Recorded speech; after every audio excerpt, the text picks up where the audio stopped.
very fond of Rudyard Kipling. To most people, Rudyard Kipling is the essence of the old British Empire jingoism, but I think there's more to Kipling than just that. Of course, one problem for me certainly is of the many places that Kipling mentions in his poems. A lot of those places are part of my childhood because I was born and raised in India, and these are the places that I knew as a child. Well, of course, Simla is where I went to school, and Simla, if you've ever been there, is a chocolate block full of monkeys. The Hindustani name for a monkey is bandar. Listen to this. It was an artless bandar, and he danced upon a pine, and much I wondered how he lived and where the beast might dine, and many, many other things, till o'er my morning smoke I slept the sleep of idleness, and dreamt that bandar spoke. He said, "O men of many clothes, said crawler on the hills, observe, I know not Rankin's shop, nor Rankin's monthly bills. I take no heed to trousers or the coats that you all call dress, nor am I plighted with little cards for little drinks at mess. I steal the bunier's grain at morn, at noon and eventide, for he is fat and I am spare. I roam the mountainside. I follow no man's carriage, and no, never in my life have I flirted at Politis with another bandar's wife." That's only part of it, but by golly, it's such fun. Now let me look for something else, because there's one that I love particularly because it talks of, which has a lovely meter, a lovely rhythm. And this is a young man, you see, who spent the last season in Simla, and he obviously rather liked this young lady, and he's going back, and he hopes she's there. As I left the halls at Lumley, rose the vision of a comely maid last season, worshipped dumbly, watched with fervour from afar, and I wondered idly, blindly, if the maid might greet me kindly. That was all, the rest was settled by the clinking Tonga bar. Yes, my life and hers were coupled by the Tonga coupling bar. For my misty meditation at the second changing station suffered sudden dislocation, fled before the tuneless jar of a Wagner obbligato scherzo, double hand staccato, played on either pony's saddle by the clinking, clanking Tonga bar. Played with human speech, I fancied, by the jigging, jolting bar.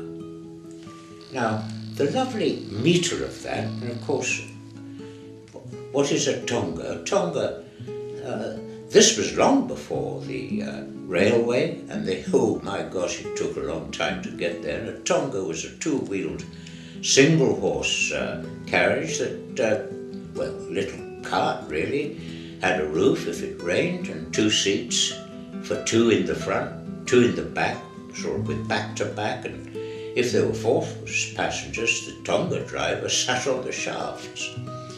But, by golly, how, that was a long time ago. But then old men like me, we live in the past, you see. And the other thing was, we all live in, well, old men live in the past. I'm looking now for something else, because this has all the names of the places I knew as a child. Kolka, which was where the broad gauge railway stopped and the narrow gauge railway went up to Simla, and a road that led up to the little hill station just 9 miles. By the shortest road, which was very steep, it climbed 5,000 feet at least in 9 miles. But that went up to Kasauli, where I was born. And Tara Devi was a station as soon as you turned the corner and you could at last see Simla, an old song, he says, so long as neath the Colca hills the Tonga horn shall ring, as long as down the Solent dip the hard-held ponies swing, so long as Tara Davy sees the lights of Simla town, so long as pleasure calls us up or duty drives us down. If you love me as I love you, what pair so happy as we two? You know, that's just the first verse, but it reminds me of my wife. 56 years we were married, and she died last October, God bless her. Because we had a wonderful, we loved each other, just like he says. And the other nice thing about that, he talked about the Solent dip. Solent was about halfway between Colca and Simla, and there was a lovely brewery, and when the train stopped at Simla, when we were little children, we always had to smell the beer. Perhaps that's had an effect on me in later life. But, and listen to this. He could be very funny and sort of a little bit sinister at the same time. This is his poem he calls The Undertaker's Horse. The eldest son bestrides him, and the pretty daughter rides him, and I meet him oft o' mornings on the course, and there kindles in my bosom an emotion chill and gruesome as I canter past the undertaker's horse. Neither shies he nor is restive, but a hideously suggestive trot, professional and placid, he affects. And the cadence of his hoofbeats to my mind this grim reproof beats. Mend your pace, my friend, I'm coming. Who's the next? Makes you think, doesn't it?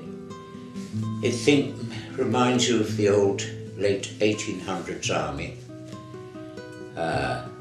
where the British troops, not the Indian army, the British troops spent their 7 years in India. And punishments were terrible then. Danny Diva, what are the bugles blowing for, said files on parade. To turn you out, the colour sergeant said. What makes you look so white, said files on parade. I'm dreading what I've got to watch, the colour sergeant said. For they're hanging Danny Diva, you can hear the Dead March play. The regiment's in Hollow Square, they're hanging him today. They've taken off his buttons off and cut his stripes away, and they're hanging Danny Diva in the morning. The last verse is so sad. What's that so black again the sun, said files on parade. It's Danny fighting hard for life, the colour sergeant said. What's that whimpers overhead, said files on parade. It's Danny's soul that's passing now, the colour sergeant said. For they're done with Danny Diva, you can hear the quick-step play. The regiment's in column and they're marching us away. Oh, the young recruits are shaking and they'll want their beer today after hanging Danny Diva in the morning. And of course you know all the others, boots, boots, boots, my goodness, so many people know. But one of the things to think about, especially when you're thinking that this is all jingoism, you've got to remember that Kipling left India when he was still very young. And I can't really understand why he never went back, but he didn't.